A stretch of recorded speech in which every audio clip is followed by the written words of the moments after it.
دریافت سے انتخاب کی سیریز کے سلسلے میں 5 نظموں کا انتخاب کیا گیا ہے جو کہ دریافت کے شمارہ نمبر 6 میں شائع ہوئیں۔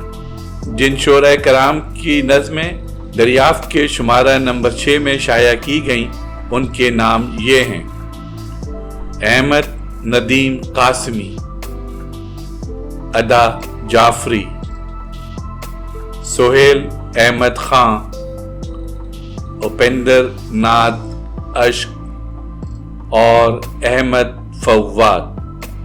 ان شعراء کرام کی جو نظمیں شائع کی گئی ہیں دریافت کے شمارہ نمبر 6 میں، انہیں ایک ایک کر کے آپ کے سامنے پیش کیا جا رہا ہے، سماعت فرمائیے۔ ادا جعفری کی نظم ہم سماعت فرمائیے۔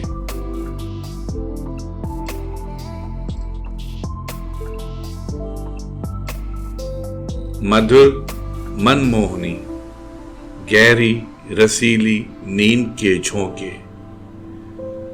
بڑی کمیاب دولت تھے مگر بیدار ہونے پر عجب احساس بھی جاگا کہ اس جادو کی نگری میں ہم اپنے آپ کو کھو کر چلے آئے۔